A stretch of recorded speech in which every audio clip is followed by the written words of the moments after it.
1394년 개경에서 한양으로 천도가 진행되던 조선 초 깊은 밤 궁궐의 공기는 숨이 막힐 듯 고요했다. 그날 밤 한 공주는 단 하루 사이에 남편과 동생을 동시에 잃었다. 핏빛으로 얼룩진 권력의 중심에서 그녀는 아무것도 할 수 없었다. 그리고 다음날 그녀는 왕의 딸이었음에도 불구하고 궁을 떠나 절로 보내졌다. 왕의 명령이었다. 왜 태조는 자신의 딸을 그렇게까지 해야 했을까? 그 밤 조선 왕실에서 무슨 일이 벌어졌던 것인가? 이 이야기는 실제 역사 기록에 근거한 사건이다. 조선왕조실록과 관련 사료에 남아있는 권력과 혈육이 충돌한 순간이다. 이와 같은 이야기를 계속 보고 싶다면 구독과 좋아요를 눌러주시기 바란다. 지금부터 기록 속에 남겨진 그날 밤을 따라가 본다. 당시 조선은 막 건국된 지 얼마 되지 않은 신생 왕조였다. 왕권은 아직 완전히 안정되지 않았고 왕자들 사이에서는 보이지 않는 긴장이 흐르고 있었다. 특히 태조 이성계의 여러 아들들 사이에서는 후계 구도를 둘러싼 갈등이 점점 격화되고 있었다. 겉으로는 평온해 보였지만 내부에서는 이미 균열이 시작되고 있었다. 그 중심에 있던 인물 중 하나가 바로 경순공주였다. 그녀는 단순한 왕의 딸이 아니었다. 왕실 내부 권력 구조 속에서 중요한 연결고리이자 정치적 의미를 가진 존재였다. 그녀의 혼인은 단순한 개인의 삶이 아니라 권력의 균형을 조정하는 도구였다. 그날 밤 궁 안에서는 갑작스러운 움직임이 포착되었다. 무장한 병사들이 조용히 이동하고 있었다. 그들의 목적지는 분명했다. 왕자의 거처였다. 누군가는 이미 결정을 내렸고 누군가는 그것을 실행하고 있었다. 짧은 시간이었다. 비명도 길게 이어지지 않았다. 팔이 스치는 소리, 그리고 곧이어 찾아온 침묵. 그 밤의 사건은 순식간에 끝났지만 그 여파는 조선 전체를 뒤흔들었다. 경순공주는 그 소식을 들었을 때 아무 말도 하지 못했다. 남편이 죽었다는 소식, 그리고 동생이 죽었다는 소식이 거의 동시에 전해졌다. 그녀는 한자리에서 움직이지 못한 채 서 있었다. 눈앞의 현실이 무엇을 의미하는지 이해할 수 없었다. 이것은 단순한 비극이 아니었다. 왕실 내부에서 벌어진 피로 얼룩진 권력투쟁이었다. 그리고 그 중심에서 한 공주는 모든 것을 잃었다. 그러나 더 충격적인 일은 그 다음에 벌어졌다. 태조 이성계는 딸에게 명령을 내렸다. 궁을 떠나 절로 가라는 것이었다. 왕의 딸이, 그것도 방금 모든 것을 잃은 상태에서 세속을 떠나야 한다는 명령이었다. 왜 그런 결정을 내린 것인가? 딸을 보호하기 위한 선택이었을까? 아니면 더 큰 정치적 계산이 숨어 있었던 것일까? 그날 밤의 사건은 단순한 살인이 아니었다. 조선 왕조의 권력 구조를 완전히 뒤바꾸는 시작점이었다. 그리고 경순공주의 운명은 그 변화 속에서 철저히 이용되었다. 이제 우리는 그 중심으로 들어가야 한다. 경순공주라는 인물이 누구였는지, 그리고 그녀가 왜 사건의 한 가운데에 있었는지를 살펴봐야 한다. 경순공주, 조선 태조 이성계의 딸, 왕의 혈통을 직접 이어받은 인물이었다. 그러나 그녀의 삶은 왕실의 영광과는 거리가 멀었다. 경순공주의 본명은 기록에 따라 다소 차이가 있으나 그녀는 분명 태조의 정녀가 아닌 서녀로 태어났다. 이는 그녀의 위치를 처음부터 제한하는 요소였다. 왕의 딸이었지만 정비소생이 아니었기에 정치적 이상은 미묘했다. 그녀는 궁 안에서 자랐지만 언제나 보이지 않는 선이 존재했다. 태조 이성계는 고려 말 무장으로 시작해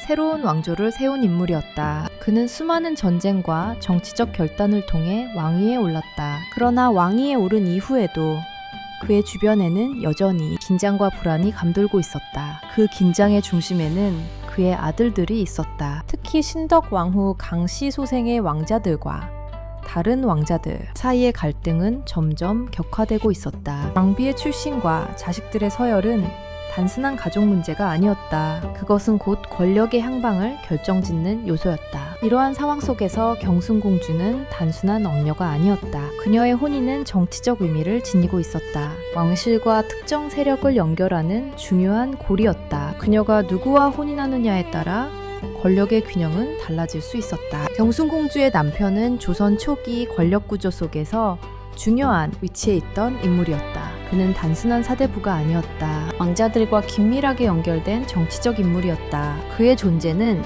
특정 왕자에게 힘을 실어주는 역할을 했다. 이 혼인은 감정이 아닌 계산이었다. 왕실은 언제나 그렇듯 혼인을 통해 세력을 조정했다. 경순공주 역시 그 흐름에서 벗어날 수 없었다. 그녀의 삶은 이미 결정된 길 위에 놓여 있었다. 어린 시절의 그녀는 비교적 조용한 환경에서 자랐다. 궁안의 교육을 받으며 예법과 언행을 익혔다. 왕녀로서 필요한 덕목을 배우며 성장했다. 그러나 그녀에게 주어진 교육은 단순한 교양이 아니었다. 언젠가 정치적 역할을 수행해야 할 존재로서의 준비였다. 그녀는 일찍부터 자신의 위치를 이해하고 있었다. 말 한마디, 행동 하나가 모두 의미를 가질 수 있다는 사실을 알고 있었다. 그래서 더욱 신중했고 감정을 쉽게 드러내지 않았다. 그녀의 삶은 언제나 긴장 속에 있었다. 혼인 이후 그녀의 위치는 더욱 복잡해졌다. 남편의 정치적 입장은 곧 그녀의 입장이 되었다. 왕실 내부의 갈등이 점점 격화될수록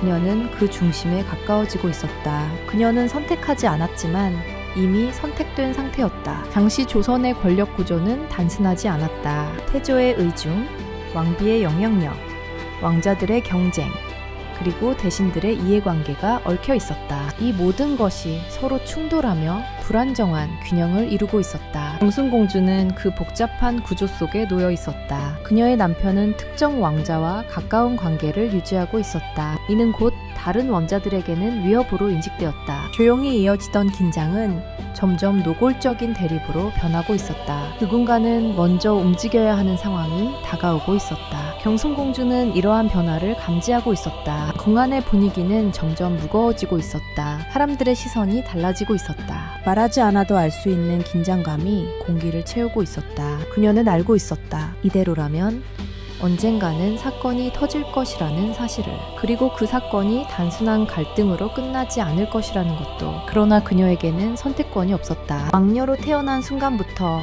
그녀의 삶은 그녀의 것이 아니었다. 그녀는 언제나 누군가의 의도 속에서 움직여야 했다. 그것이 왕실의 운명이었다. 그리고 마침내 그 밤이 다가오고 있었다. 모든 긴장이 폭발하는 순간, 피로 결말이 나게 될 권력투쟁의 시작점. 경순공주는 아직 알지 못했다. 자신이 곧 그 중심에 서게 될 것이라는 사실을. 1390년대 초, 조선이라는 새로운 왕조는 이제 막 형태를 갖추기 시작한 상태였다. 겉으로는 왕조가 세워졌지만 내부 구조는 아직 완전히 정리되지 않았다. 기존 고려 체제의 잔재와 새로운 질서가 충돌하고 있었다. 이 혼란 속에서 권력은 여전히 유동적이었다. 태초 이성계는 무력으로 왕조를 세운 인물이었다. 그의 권력은 강력했지만 동시에 불안정했다. 왕위는 차지했지만 왕권을 완전히 장악했다고 보기는 어려웠다. 그 이유는 분명했다. 왕위 계승 문제가 아직 정리되지 않았기 때문이었다. 조선 초기의 권력 구조에서 가장 중요한 요소는 적통과 후계자 문제였다. 누가 다음 왕이 될 것인가? 이 질문은 단순한 미래의 문제가 아니었다. 현재의 권력 관계를 결정짓는 핵심 변수였다. 태조의 장남인 이방우는 이미 사망한 상태였다. 차남 이방과와 다섯째 아들 이방원은 각각 강력한 정치적 기반을 가지고 있었다. 특히 이방원은 고려 말 정치와 조선 건국 과정에서 큰 공을 세운 인물이었다. 그는 스스로도 후계자로서의 자격이 있다고 생각하고 있었다. 그러나 상황은 그렇게 단순하지 않았다. 태조의 총애는 다른 방향으로 향하고 있었다. 신덕 왕후 강씨와 그녀의 아들들이 중심에 서고 있었다. 그 중에서도 어린 왕자였던 이방석은 세자로 책봉되었다. 이 결정은 조선의 권력 구조를 근본적으로 흔들어 놓았다. 정통성과 공신 세력 사이의 충돌이 시작되었다. 공을 세운 왕자와 대신들은 이 결정에 불만을 품고 있었다. 특히 이방원은 이 상황을 받아들일 수 없었다. 정치적 긴장은 점점 더 노골적으로 드러나기 시작했다. 조정에서는 겉으로는 충성을 이야기했지만 속으로는 각자의 이해관계를 개선하고 있었다. 왕자들 사이의 관계도 점점 멀어지고 있었다. 청제라는 이름은 점점 의미를 잃어가고 있었다. 이 시기 조선의 실질적인 정치 운영은 정도전과 같은 신진 사대부들이 주도하고 있었다. 그들은 새로운 국가체제를 구축하려 했다. 왕권을 중심으로 하되 신하들의 역할을 강화하는 방향이었다. 이는 기존의 무장중심 권력과는 다른 구조였다. 정도전은 특히 왕자들의 정치 개입을 경계했다. 그는 왕자들이 권력에 깊이 개입하는 것을 위험 요소로 보았다. 그래서 왕자들의 군사적 기반을 약화시키고 정치적 영향력을 제한하려 했다. 이러한 정책은 특정 왕자들에게 직접적인 위협이 되었다. 이방원은 이러한 움직임을 예의주시하고 있었다. 그는 자신이 점점 권력 중심에서 밀려나고 있다는 사실을 인식하고 있었다. 그리고 그것이 단순한 정치적 조정이 아니라 의도적인 배제라는 것도 알고 있었다. 이 시기의 권력 구도는 크게 두 축으로 나뉘고 있었다. 하나는 신덕 왕후와 세자 이방석을 중심으로 한 세력, 다른 하나는 공신 세력과 일부 왕자들, 특히 이방원을 중심으로 한 세력이었다. 이 두 세력은 점점 더 충돌에 가까워지고 있었다. 그만의 분위기는 점점 긴장으로 가득 차고 있었다. 사소한 말 한마디도 정치적 의미를 갖게 되었다. 누가 누구와 가까운지, 누가 누구를 피하는지, 이 모든 것이 권력의 신호로 해석되고 있었다. 정순공주는 이러한 변화 속에서 조용히 상황을 지켜보고 있었다. 그녀는 직접 정치에 참여하지 않았지만 모든 흐름을 느끼고 있었다. 왕실 내부의 균열이 점점 커지고 있다는 사실을 알고 있었다. 그녀의 남편 역시 이 권력 구조 속에서 중요한 위치에 있었다. 그의 선택은 단순한 개인의 판단이 아니었다. 그것은 곧 특정 세력에 대한 지지로 해석될 수 있었다. 그리고 그 선택은 생존과 직결되는 문제였다. 조선 초기의 정치 상황은 언제 폭발해도 이상하지 않은 상태였다. 겉으로는 질서가 유지되고 있었지만 그 아래에서는 끓어오르는 긴장이 존재했다. 누군가는 먼저 움직여야 했다. 그리고 그 움직임은 단순한 정치적 행동이 아니라 행사를 가르는 결정이 될 것이었다. 결정적인 순간은 점점 가까워지고 있었다. 누군가는 칼을 들 준비를 하고 있었고 누군가는 그것을 막을 방법을 찾지 못하고 있었다. 그리고 그 모든 흐름은 결국 하나의 밤으로 향하고 있었다. 그 밤은 조선의 권력 구조를 완전히 바꾸게 될 사건의 시작이었다. 그리고 경순공주의 삶 역시 그 밤을 기점으로 완전히 달라지게 된다. 1398년을 앞둔 시기, 조선의 권력 구조는 이미 임계점에 도달하고 있었다. 겉으로는 태평한 궁궐이었지만 내부에서는 서로를 향한 의심이 점점 노골적으로 드러나고 있었다. 왕자들 사이의 균열은 더 이상 감춰지지 않았다. 그리고 그 균열은 곧 충돌로 이어질 수밖에 없는 상태였다. 가장 먼저 위협을 감지한 쪽은 이방원이었다. 그는 자신을 둘러싼 정치적 움직임이 단순한 견제가 아니라 제거를 향하고 있다는 사실을 파악하고 있었다. 정도전을 중심으로 한 신진 세력은 왕자들의 군사적 기반을 해체하려 하고 있었다. 이는 단순한 권한 축소가 아니라 생존을 위협하는 조치였다. 특히 왕자들의 사병을 혁파하려는 논의는 결정적인 문제였다. 사병은 단순한 군사력이 아니었다. 그것은 왕자들이 자신을 지킬 수 있는 마지막 수단이었다. 이것이 사라진다면 왕자들은 언제든 정치적 희생양이 될 수 있었다. 이방원은 더 이상 물러설 수 없다고 판단했다. 그는 상황을 단순한 정치 싸움이 아닌 생존의 문제로 인식하기 시작했다. 그리고 그 판단은 그의 행동을 완전히 바꾸어 놓았다. 이제 그는 기다리는 사람이 아니라 먼저 움직이는 사람이 되었다. 그와 가까운 인물들도 같은 위기의식을 공유하고 있었다. 공신 세력 일부는 이미 신덕 왕후 세력과의 충돌을 예상하고 있었다. 그들은 조용히 정보를 교환하며 상황을 분석하고 있었다. 누가 어느 편에 서 있는지, 누가 언제 움직일지에 대한 탐색이 이어지고 있었다. 반면 궁 안에서는 또 다른 움직임이 진행되고 있었다. 정도전과 신덕 왕후 측은 세자 이방석의 입지를 강화하기 위해 정치적 기반을 더욱 공고히 하려 했다. 그들은 왕권을 중심으로 한 안정된 체제를 구축하려 했다. 그러나 그 과정에서 다른 왕자들의 반발을 충분히 고려하지 못하고 있었다. 특히 이방원의 존재는 그들에게 부담이었다. 그는 단순한 왕자가 아니었다. 이미 정치와 군사에서 실질적인 경험을 쌓은 인물이었다. 그를 억제하지 못한다면 언제든 위협이 될 수 있었다. 이러한 상황 속에서 궁궐의 공기는 점점 더 무거워지고 있었다. 사람들은 말을 아끼기 시작했다. 누구 앞에서 어떤 말을 해야 하는지 신중하게 계산해야 했다. 작은 실수 하나가 생명을 위협할 수 있는 시기였다. 정순공주는 이러한 긴장 속에서 점점 더 불안함을 느끼고 있었다. 궁 안의 분위기는 이전과 완전히 달라져 있었다. 사람들의 눈빛이 변하고 있었다. 서로를 바라보는 시선 속에 의심이 담겨 있었다. 그녀의 남편 역시 이러한 변화의 중심에 있었다. 그는 특정 왕자와 긴밀한 관계를 유지하고 있었고 이는 바른 세력에게는 분명한 위협으로 인식되었다. 그의 존재는 단순한 개인이 아니라 하나의 정치적 상징이 되었다. 그리고 상징은 언제나 제거의 대상이 될 수 있었다. 어느 날 궁 안에서 작은 소문이 돌기 시작했다. 누군가가 먼저 움직일 것이라는 이야기였다. 정확한 시점은 알 수 없었지만 그날이 멀지 않았다는 것은 모두가 느끼고 있었다. 이 소문은 빠르게 퍼져나갔다. 이방원 측에서는 이미 구체적인 계획이 논의되고 있었다. 단순한 대응이 아니라 선제적인 행동이 필요하다는 결론에 도달하고 있었다. 그들은 목표를 설정하고 있었다. 누가 먼저 제거되어야 하는지, 누구를 살려두어야 하는지에 대한 판단이 이루어지고 있었다. 이 결정은 가벼운 것이 아니었다. 그것은 곧 피를 의미했다. 성재와 신하가 서로를 향해 칼을 들게 되는 상황이었다. 그러나 이미 되돌릴 수 없는 단계에 들어선 상태였다. 정승공주는 점점 다가오는 불안 속에서 아무것도 할 수 없었다. 그녀는 왕녀였지만 권력의 중심에서 직접 행동할 수 있는 위치는 아니었다. 그녀는 모든 것을 지켜보는 입장이었다. 그리고 그것이 더욱 고통스러웠다. 그녀는 알고 있었다. 이 상황이 단순히 지나갈 수 없다는 것을.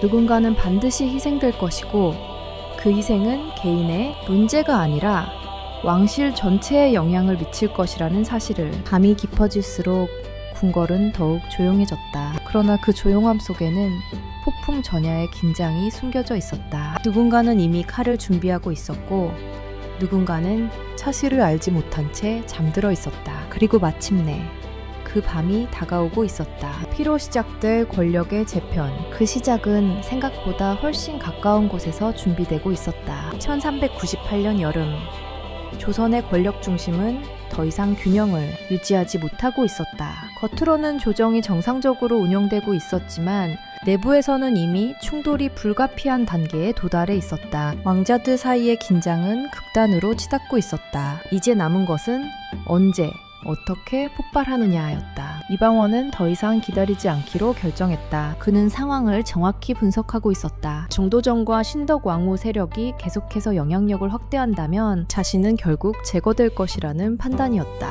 이것은 정치적 경쟁이 아니라 생존을 건 문제였다. 그는 조용히 사람들을 모으기 시작했다. 자신과 이해관계를 공유하는 인물들, 그리고 결단을 매드니즘 함께할 수 있는 자들을 선별했다. 그 과정은 은밀하게 진행되었다. 겉으로는 아무런 변화가 없는 것처럼 보였지만 내부에서는 치밀한 준비가 이루어지고 있었다. 그의 주변에는 이미 검증된 인물들이 있었다. 과거 전장에서 함께했던 무장들, 그리고 정치적으로 그를 지지하는 대신들이었다. 이들은 단순한 동료가 아니었다. 목숨을 걸고 함께할 수 있는 집단이었다. 이방원은 목표를 명확히 설정했다. 첫 번째는 정도전. 그는 조선의 새로운 체제를 설계한 인물이었지만 동시에 왕자들의 권한을 제한하려 했던 중심 인물이었다. 그를 제거하지 않는다면 권력의 방향은 바뀌지 않을 것이었다. 두 번째는 신덕 왕후 세력. 특히 세자 이방석과 그 주변 인물들은 반드시 제거되어야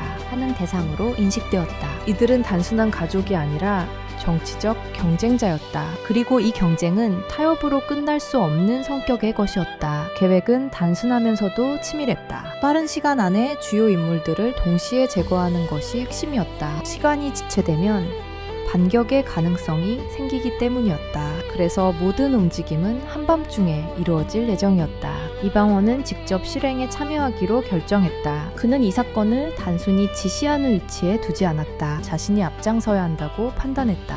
그것이 자신의 의지를 증명하는 방식이었다. 궁 안에서는 여전히 평온한 일상이 이어지고 있었다. 그러나 그 평온함은 오래가지 않았다. 이미 보이지 않는 곳에서는 모든 준비가 끝나가고 있었다. 누군가는 그날 밤을 마지막으로 맞이하게 될 운명이었다. 정승공주의 주변에서도 미묘한 변화가 감지되고 있었다. 남편의 표정이 이전과 달라지고 있었다. 그는 점점 말수가 줄어들었고 깊은 생각에 잠긴 시간이 많아졌다. 무언가를 알고 있었지만 말하지 않고 있었다. 그녀는 그 변화를 느끼고 있었다. 그러나 정확한 이유를 알 수는 없었다. 궁 안에서 흐르는 긴장감과 남편의 변화가 서로 연결되어 있다는 것은 분명했지만 그 실체는 보이지 않았다. 어느 날 밤 그녀는 남편에게 조심스럽게 물었다. 궁 안의 분위기가 이상하다고 느껴진다고. 무슨 일이 일어나고 있는 것인지 알고 싶다고. 그러나 돌아온 대답은 짧았다. 아무 일도 없을 것이라는 말. 그리고 걱정하지 말라는 말. 그 말은 오히려 더 큰 불안을 남겼다. 그녀는 직감하고 있었다. 무언가가 이미 시작되었다는 것을.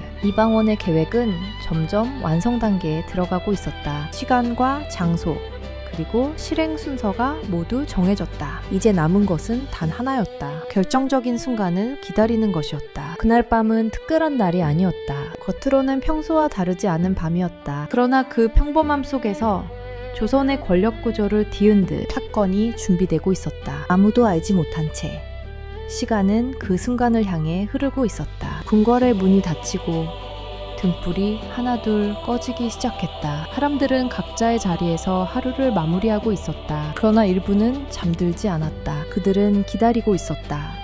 경순공주는 그날 밤 이상한 불안을 느끼고 있었다. 설명할 수 없는 감정이었다. 무언가가 잘못되어 가고 있다는 느낌. 그러나 그것이 무엇인지 알 수 없었다. 그리고 바로 그 순간 어둠 속에서 움직임이 시작되었다. 1398년 8월 깊은 밤이었다. 궁궐의 모든 문이 닫히고 등불이 거의 꺼진 시간. 그 정적 속에서 계획된 움직임이 시작되었다. 이방원이 이끄는 무장 세력이 조용히 궁 안으로 진입하고 있었다. 그들의 발걸음은 빠르면서도 소리를 최소화하고 있었다. 이미 내부 협조가 이루어진 상태였다. 일부 문은 저항 없이 열렸고 경비는 예상보다 쉽게 무너졌다. 이 모든 것은 우연이 아니었다. 철저히 계산된 결과였다. 첫 번째 목표는 정도전이었다. 그는 그날 밤 자신의 거처에서 쉬고 있었다. 조선의 체제를 설계했던 인물, 그리고 왕자들의 권력을 견제했던 중심 인물. 그의 존재는 반드시 제거되어야 했다. 문이 부서지는 소리와 함께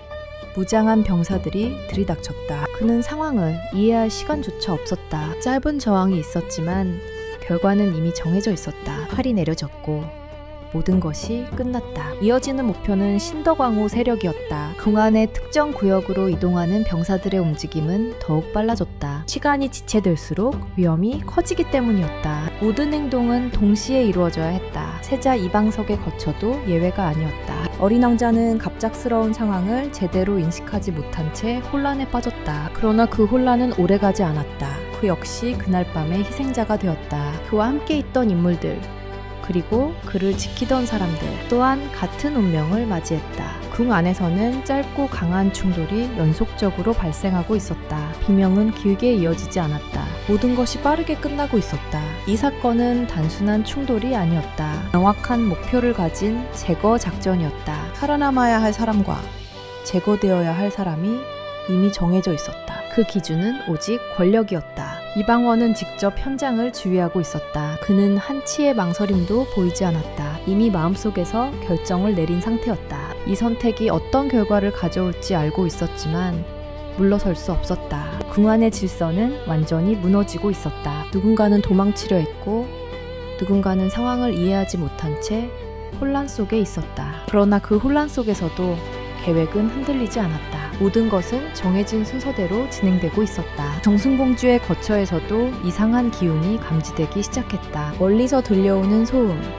그리고 급하게 움직이는 사람들의 발소리. 그녀는 잠에서 깨어났다. 그리고 그 소리가 단순한 소란이 아니라는 것을 직감했다. 잠시 후 누군가가 급하게 그녀의 방으로 들어왔다. 얼굴은 창백했고 숨이 가빠져 있었다. 그는 말을 제대로 잇지 못했다. 그러나 그 한마디는 충분했다. 궁 안에서 일이 벌어지고 있다는 말, 그리고 이미 많은 사람이 죽었다는 말. 그 순간 그녀의 머릿속은 멈춘 듯했다. 무슨 일이 일어나고 있는지 이해할 수 없었다. 그녀는 곧바로 남편을 떠올렸다. 그가 어디에 있는지, 안전한지 알 수 없었다. 불안은 빠르게 공포로 바뀌고 있었다. 그러나 확인할 방법이 없었다. 밖에서는 계속해서 발걸음 소리가 이어지고 있었다. 무장한 병사들이 이동하고 있었다. 그들의 목적지는 분명했다. 아직 끝나지 않은 목표들이 남아 있었다. 정순공주는 그 자리에서 움직이지 못했다. 문을 열고 나갈 수도, 누군가를 부를 수도 없었다. 그녀는 그저 기다릴 수밖에 없었다. 무엇이 다가올지 모르는 상태에서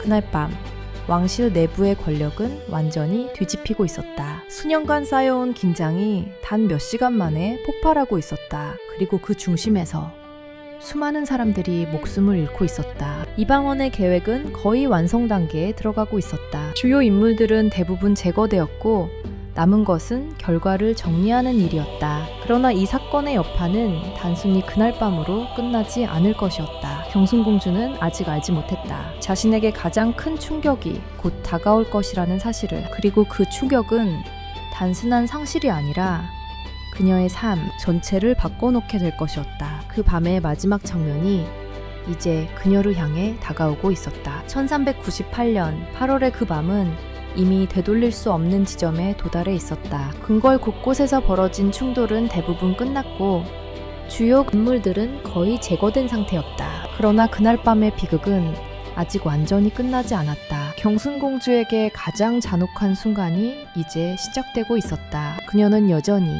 자신의 거처 안에 머물러 있었다. 밖에서 들려오던 소리는 점점 줄어들고 있었지만 침묵은 오히려 더 큰 공포를 만들어내고 있었다. 무언가 끝났다는 느낌이 들었지만 그것이 무엇을 의미하는지 알 수 없었다. 그리고 그 알 수 없음이 그녀를 더욱 불안하게 만들고 있었다. 문 밖에서 발소리가 멈췄다. 짧은 정적이 흐른 뒤 문이 열렸다. 들어온 인물의 표정은 이미 모든 것을 말해주고 있었다. 그는 말을 꺼내기 전에 잠시 고개를 숙였다. 그녀는 그 순간 직감했다. 좋지 않은 소식이라는 것을. 그리고 그 소식이 단순한 사건이 아니라 자신의 삶을 바꿔놓을 것이라는 것도. 남편이 죽었다는 말이 전해졌다. 그녀의 귀에는 그 말이 제대로 들어오지 않았다. 순간적으로 모든 소리가 사라진 것처럼 느껴졌다. 눈앞에 있는 사람의 입은 움직이고 있었지만 아무것도 들리지 않았다. 그녀는 아무 반응도 하지 못했다. 울지도 못했고 소리를 지르지도 못했다. 그저 서 있는 상태로 시간이 멈춘 듯했다. 현실을 받아들일 수 없었다. 그러나 그것으로 끝이 아니었다. 곧이어 또 다른 소식이 전해졌다. 동생이 죽었다는 말이었다. 같은 밤, 같은 시간대에 벌어진 일이었다. 그녀의 몸이 순간적으로 흔들렸다. 이제는 부정할 수 없는 현실이었다. 두 사람을 동시에 잃었다는 사실이 한꺼번에 밀려왔다. 그것은 감당하기 어려운 충격이었다. 그녀는 천천히 바닥에 주저앉았다. 손은 떨리고 있었고 시선은 허공을 향하고 있었다. 눈물은 나오지 않았다. 오히려 아무 감정도 느껴지지 않는 상태에 가까웠다. 이것은 단순한 개인의 비극이 아니었다. 왕실 내부에서 벌어진 권력투쟁의 결과였다. 그리고 그 결과는 가장 가까운 사람들의 죽음으로 나타났다. 그녀는 그 중심에서 모든 것을 잃었다. 그날 밤 궁궐은 다시 조용해졌다. 그러나 그 조용함은 평온함이 아니었다. 피로 얼룩진 침묵이었다. 누군가는 살아남았고 누군가는 사라졌다. 경순공주는 그 사실을 받아들일 수 없었다. 왜 이런 일이 벌어졌는지 이해할 수 없었다. 어제까지 살아있던 사람들이 하루도 지나지 않아 사라졌다는 사실. 그것은 현실이라고 믿기 어려운 일이었다. 그러나 현실은 변하지 않았다. 아무리 부정해도 이미 일어난 일이었다. 그리고 그 결과는 되돌릴 수 없었다. 그녀는 그 사실을 서서히 인식하게 되었다. 그녀의 주변에는 더 이상 익숙한 사람들이 남아있지 않았다. 사라진 자리에는 낯선 공기가 자리 잡고 있었다. 모든 것이 달라지고 있었다. 그리고 그 변화는 멈추지 않을 것이었다. 그녀는 자신의 처지를 생각하기 시작했다. 남편을 잃었고 왕실 내부의 보호막도 약해졌다. 이제 그녀는 단순한 왕녀가 아니었다. 정치적 사건의 중심에 놓인 인물이었다. 그녀의 존재는 이제 의미가 달라지고 있었다. 누군가에게는 불필요한 존재가 될 수도 있었다. 또 다른 누군가에게는 위험한 존재로 보일 수도 있었다. 그녀의 위치는 극도로 불안정해지고 있었다. 그날 밤의 사건은 단순히 사람 몇 명이 죽은 것으로 끝나지 않았다. 조선의 권력 구조가 완전히 바뀌는 계기가 되었다. 그리고 그 변화 속에서 경순공주의 삶은 완전히 무너졌다. 아침이 다가오고 있었다. 어둠이 조금씩 걷히고 있었지만 그 빛은 아무것도 치유하지 못했다. 오히려 모든 것을 더 선명하게 드러낼 뿐이었다. 사라진 사람들, 그리고 남겨진 사람들. 경순공주는 여전히 그 자리에 앉아 있었다. 시간이 얼마나 지났는지도 알 수 없었다. 그녀의 삶은 그 밤을 기점으로 완전히 달라졌다. 그리고 그 변화는 이제 시작에 불과했다. 이제 남은 것은 하나였다. 그녀가 이 상황 속에서 어떻게 살아남을 것인가. 그러나 그 선택조차 그녀의 의지로 결정할 수 있는 것이 아니었다. 1398년 8월의 밤이 지나고 조선의 궁궐에는 낯선 정적이 내려앉았다. 그 정적은 평온함이 아니었다. 누군가는 사라지고 누군가는 살아남은 뒤에 남는 공허함이었다. 그리고 그 공허함 속에서 경순공주는 완전히 고립되어 가고 있었다. 아침이 밝았지만 궁 안의 분위기는 전혀 달라지지 않았다. 사람들은 서로 눈을 마주치지 않으려 했다. 말을 아끼고 발걸음을 조심했다. 누가 어떤 선택을 했는지, 누가 어떤 편에 섰는지 모두 알고 있었기 때문이었다. 경순공주는 더 이상 이전의 자리로 돌아갈 수 없었다. 그녀는 이제 왕녀라는 신분만으로 보호받을 수 있는 존재가 아니었다. 남편을 잃은 순간 그녀를 둘러싼 정치적 기반도 함께 무너졌다. 그녀는 궁 안에서 점점 보이지 않는 존재가 되어가고 있었다. 그녀의 거처는 이전과 같은 공간이었지만 그 의미는 완전히 달라졌다. 문은 닫혀 있었고 방문하는 사람은 거의 없었다. 궁녀들조차 말수를 줄였고 그녀를 대하는 태도도 조심스러워졌다. 그녀는 그 변화 속에서 점점 더 고립감을 느끼고 있었다. 시간이 흐르면서 그녀는 점점 현실을 인식하기 시작했다. 이 사건이 단순한 개인의 비극이 아니라 정치적 결과라는 사실을, 그리고 그 정치적 결과 속에서 자신이 더 이상 중요한 존재가 아니라는 사실을, 그것은 또 다른 형태의 상실이었다. 그녀는 스스로를 돌아보기 시작했다. 자신이 어디에 서 있는지, 무엇을 잃었는지, 그리고 무엇이 남아있는지를. 그러나 돌아오는 답은 단순했다. 남은 것은 거의 없었다. 그녀는 더 이상 기대할 수 있는 것이 없다는 것을 느끼고 있었다. 왕실 내부에서 그녀를 지켜줄 사람은 사라졌고 정치적으로 그녀를 필요로 하는 세력도 존재하지 않았다. 그녀는 어느 쪽에도 속하지 못한 채 중간에 남겨진 상태였다. 밤이 되면 그녀는 잠을 이루지 못했다. 눈을 감으면 그날 밤의 소식이 다시 떠올랐다. 남편의 죽음, 동생의 죽음, 그 사실이 반복해서 머릿속을 스쳐 지나갔다. 그녀는 그 기억에서 벗어날 수 없었다. 시간이 지나도 감정은 사라지지 않았다. 오히려 점점 더 깊어지고 있었다. 그녀의 마음은 점점 무너지고 있었다. 궁 안에서는 새로운 질서가 빠르게 자리 잡고 있었다. 이방원을 중심으로 한 권력 구조가 형성되고 있었다. 사람들은 새로운 중심에 맞춰 움직이고 있었다. 과거의 관계는 빠르게 정리되고 있었다. 그 변화 속에서 경순공주는 더욱 고립되었다. 누군가에게는 그녀가 불편한 존재일 수 있었다. 그녀는 그날 밤의 기억을 상징하는 인물이었기 때문이다. 그녀의 존재 자체가 과거의 사건을 떠올리게 했다. 그녀는 점점 말을 잃어갔다. 궁녀들이 질문을 해도 짧게 대답하거나 침묵으로 일관했다. 감정을 표현하는 것도 줄어들었다. 그녀는 스스로를 점점 닫아가고 있었다. 어느 날 그녀는 거울 앞에 섰다. 그러나 거울 속의 모습은 낯설게 느껴졌다. 이전의 자신과는 전혀 다른 사람이 서 있는 것 같았다. 그녀는 그 변화를 스스로도 받아들이기 어려웠다. 그녀는 생각하기 시작했다. 이곳에 계속 머물러야 하는 이유가 있는지에 대해. 궁이라는 공간이 더 이상 자신을 지켜주지 못한다는 사실을 느끼고 있었다. 오히려 이곳은 그녀를 더 깊은 고통 속에 가두고 있었다. 시간이 흐를수록 그녀의 존재는 점점 희미해지고 있었다. 사람들의 기억 속에서도 그녀는 점점 멀어지고 있었다. 그녀는 살아있었지만 존재감은 사라지고 있었다. 그것은 또 다른 형태의 소멸이었다. 그러던 어느 날 궁 안에 새로운 소식이 전해졌다. 왕의 명이 내려졌다는 이야기였다. 그 명령은 특정 인물에게 내려진 것이었다. 그리고 그 인물은 바로 경순공주였다. 그녀는 그 소식을 들었을 때 잠시 아무 말도 하지 못했다. 이미 모든 것을 잃은 상태였지만 아직 끝나지 않았다는 사실을 깨달았다. 그녀의 삶은 여전히 누군가의 결정에 의해 움직이고 있었다. 이제 그녀는 또 하나의 선택을 강요받게 될 것이었다. 그리고 그 선택은 그녀를 완전히 다른 길로 이끌게 될 것이었다. 왕의 명이 내려진 이후 궁궐의 시선은 다시 한번 경순공주에게 집중되기 시작했다. 그녀는 이미 모든 것을 잃은 상태였지만 여전히 왕의 딸이었다. 그리고 왕의 딸에게 내려지는 결정은 언제나 단순한 개인의 문제가 아니었다. 그것은 권력의 의지이자 정치적 판단의 결과였다. 패조 이성계는 직접적인 설명을 하지 않았다. 명령은 짧았고 명확했다. 궁을 떠나 절로 갈 것, 세속의 삶을 정리하고 불문에 들어갈 것, 그것이 전부였다. 경순공주는 그 명을 들었을 때 반문하지 않았다. 이미 그녀는 알고 있었다. 이 결정이 자신의 의지와는 무관하다는 사실을, 그리고 거부할 수 없는 명령이라는 것도. 그러나 이 명령의 의미는 단순하지 않았다. 왕의 딸이 출가한다는 것은 개인의 선택이 아니라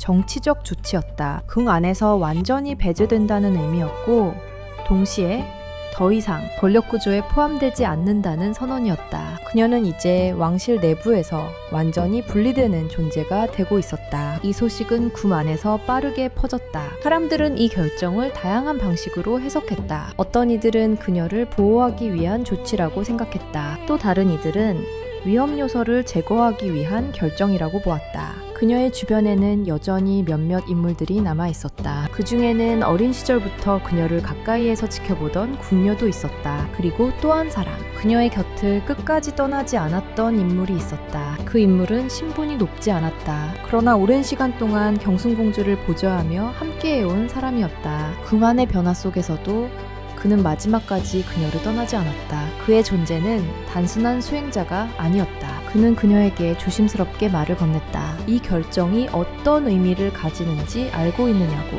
그리고 이 길이 얼마나 외로운 길이 될 것인지에 대해서도. 그러나 그의 말에는 두려움보다 걱정이 담겨 있었다. 경순공주는 잠시 그를 바라보았다. 그리고 짧게 대답했다. 이미 알고 있다는 말, 그리고 선택할 수 없다는 말. 그는 더 이상 말을 잇지 않았다. 그녀의 표정에서 모든 것을 읽을 수 있었기 때문이다. 그녀는 이미 결정을 받아들인 상태였다. 그것은 체념에 가까운 수용이었다. 그날 이후 준비가 시작되었다. 화려했던 왕녀의 생활은 빠르게 정리되었다. 의복과 장신구는 하나둘씩 정리되었고 그녀를 둘러싸고 있던 모든 것이 사라지기 시작했다. 궁녀들도 하나둘씩 물러났다. 끝까지 남아있던 몇 명만이 그녀의 마지막 시간을 함께하고 있었다. 그 중에서도 그 인물은 끝까지 자리를 지켰다.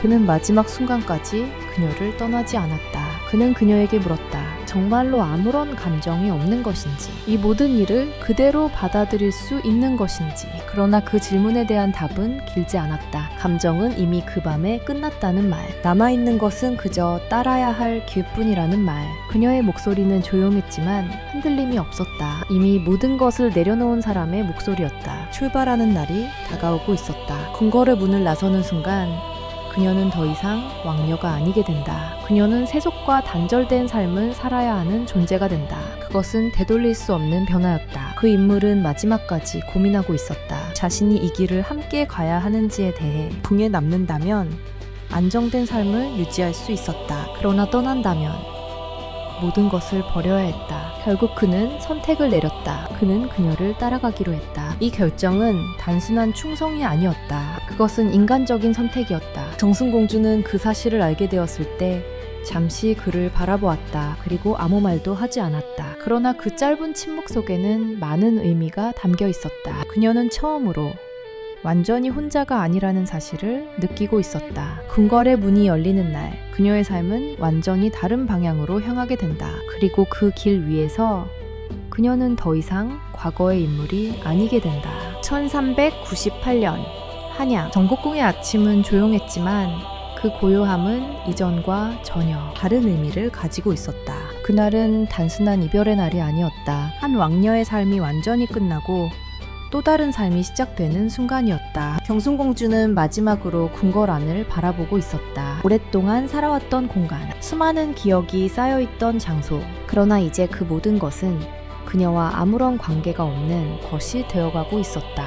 그녀의 걸음은 느렸지만 멈추지 않았다. 이미 마음속에서는 모든 것이 정리된 상태였다. 뒤를 돌아보지 않겠다는 결심. 그것이 그녀가 선택할 수 있는 마지막 의지였다. 궁 안의 사람들은 멀리서 그 모습을 지켜보고 있었다. 아무도 가까이 다가오지 않았다. 말을 건네는 사람도 없었다. 그녀의 출발은 축복받는 일이 아니었기 때문이다. 그녀의 옆에는 단 한 사람이 서 있었다. 끝까지 남아 그녀를 따르기로 선택한 인물. 그는 아무 말 없이 그녀의 곁을 지키고 있었다. 그 존재만으로도 충분했다. 궁궐의 문이 천천히 열렸다. 그 문은 단순한 출입구가 아니었다. 안과 밖을 나누는 경계였다. 그리고 그 경계를 넘는 순간 그녀는 완전히 다른 사람이 된다. 경순공주는 잠시 그 앞에서 멈췄다. 마지막으로 숨을 고르는 듯한 짧은 순간. 그녀의 시선은 흔들리지 않았다. 이미 모든 것을 받아들인 사람의 눈이었다. 그리고 한 걸음. 그녀는 문을 넘어섰다. 그 순간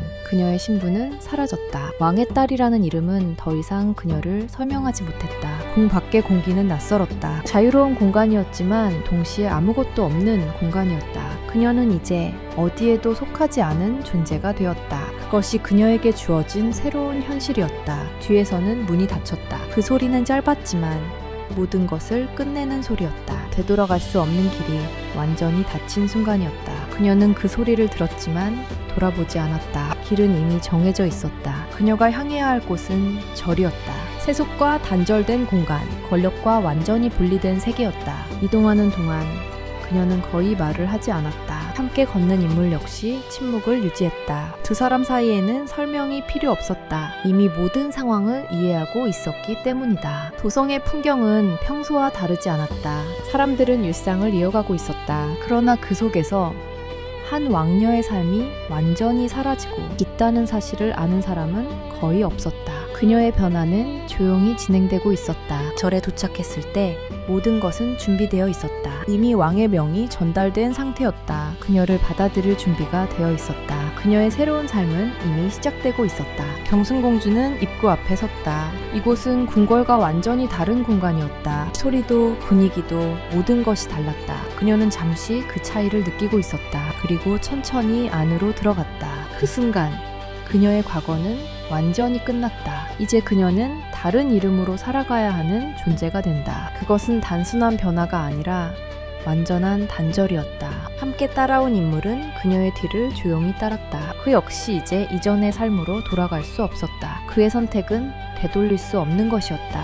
그러나 그의 발걸음에는 망설임이 없었다. 경순공주는 더 이상 아무것도 기대하지 않았다. 그녀의 삶은 이미 모든 것을 잃은 상태였다. 그리고 지금 그 남아있던 마지막 연결마저 끊어지고 있었다. 이제 남은 것은 오직 하나였다. 이곳에서 새로운 방식으로 살아가는 것. 그것이 그녀에게 남겨진 유일한 길이었다. 1398년 이후 조선의 권력 구조는 급격하게 재편되었다. 그 중심에는 이방원이 있었다. 그날 밤 이후 그는 더 이상 단순한 왕자가 아니었다. 실질적인 권력을 장악한 인물로 떠오르고 있었다. 궁궐 내부는 빠르게 정리되기 시작했다. 정도전을 중심으로 한 신진 세력은 완전히 제거되었고 흥덕 왕후의 영향력 역시 급격히 약화되었다. 패자 이방석이 사라진 순간 기존의 권력 구도는 더 이상 유지될 수 없었다. 태조 이성계는 이 사건 이후 큰 충격을 받았다. 그는 왕위에 올랐지만 자신의 왕조 안에서 벌어진 피해, 충돌을 막지 못했다. 자신의 아들들이 서로를 죽이는 상황. 그것은 단순한 정치적 실패를 넘어선 일이었다. 그의 태도는 점점 변해갔다. 정치에 대한 의지는 약해졌고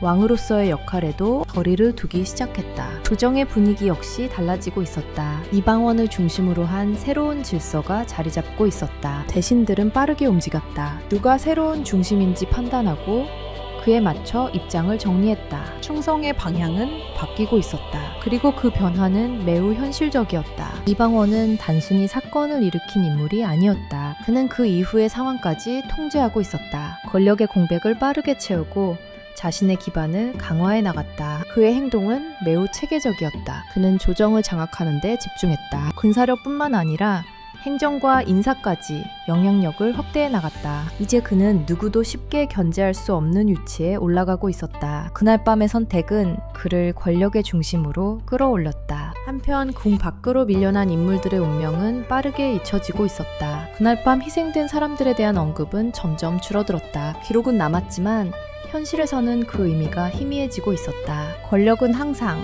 새로운 중심을 향해 움직였다. 경순공주의 존재 역시 점점 잊혀지고 있었다. 궁궐 안에서 그녀를 언급하는 사람은 거의 없었다. 그녀는 더 이상 정치적 의미를 가지지 않는 인물이 되었기 때문이다. 그녀의 이름은 점점 기록 속으로만 남게 되었다. 그 절에서의 삶은 궁궐과 완전히 달랐다.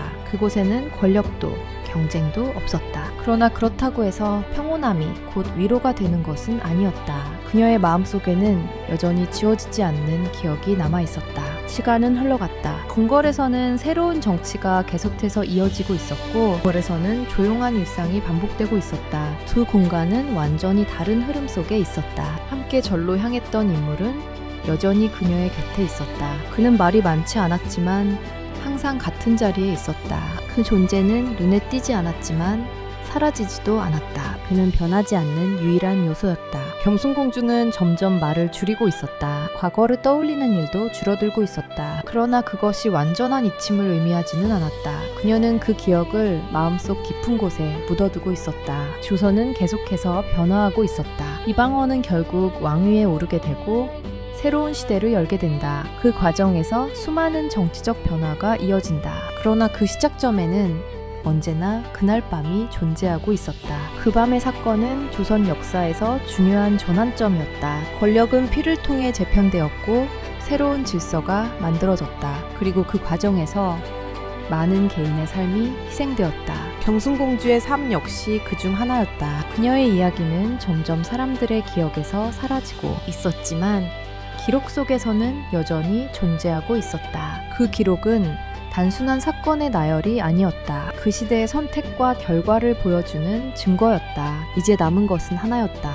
이 사건이 역사 속에서 어떤 의미로 남게 될 것인가, 그리고 경순공주의 삶이 어떤 메시지를 전달하게 될 것인가. 조선 초기의 권력 투쟁은 단순한 왕자들 사이의 갈등이 아니었다. 그것은 새로운 왕조가 어떤 방식으로 운영될 것인가를 결정짓는 과정이었다. 그리고 그 과정은 피로 기록되었다. 1398년의 그 밤은 조선의 방향을 바꾼 분기점이었다. 이 사건은 이후 역사에서 제1차 왕자의 난으로 기록된다. 형제 사이의 충돌이었지만 그 본질은 권력 구조의 재편이었다. 누가 왕이 될 것인가? 누가 권력을 행사할 것인가? 그 질문에 대한 답이 칼을 통해 결정된 순간이었다. 이방원은 결국 왕위에 오른다. 그는 훗날 태종이 되어 조선을 강력한 중앙집권 체제로 이끌게 된다. 그의 통치는 안정과 통제를 동시에 추구하는 방향으로 전개된다. 그러나 그 출발점에는 반드시 그날 밤에 사건이 존재한다. 정도전의 이상은 그날 밤으로 끝났다. 신덕 왕후의 세력 역시 역사 속으로 사라졌다. 채자 이방석의 이름은 기록에 남았지만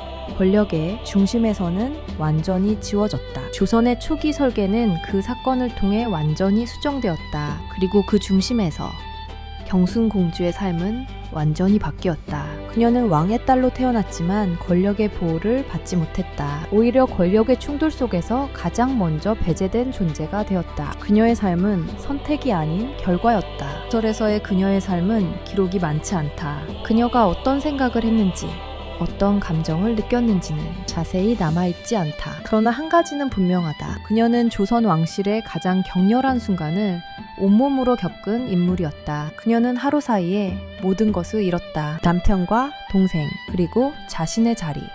그 이후의 삶은 그 상실 위에서 이어진 시간이었다. 역사는 종종 승자의 기록으로 남는다. 이방원의 성공과 태종의 통치는 강하게 기억된다. 그러나 그 이면에는 수많은 개인의 희생이 존재한다. 경순공주의 삶은 그 사실을 보여주는 대표적인 사례다. 그녀는 권력을 원하지 않았다. 정치적 선택을 직접 한 것도 아니었다. 그러나 그녀는 권력의 한가운데에 놓였다. 그리고 그 결과를 가장 깊이 감당해야 했다. 태조 이성계의 선택 역시 단순하지 않았다. 그가 딸을 절로 보낸 이유는 여러 해석이 존재한다. 보호를 위한 결정이라는 시각도 있고 정치적 부담을 제거하기 위한 선택이라는 시각도 있다. 어느 쪽이든 그 결정은 한 사람의 삶을 완전히 바꾸어 놓았다. 이 사건은 단순한 과거의 이야기가 아니다. 권력이 어떻게 작동하는지, 그리고 그 권력이 개인에게 어떤 영향을 미치는지를 보여주는 사례다.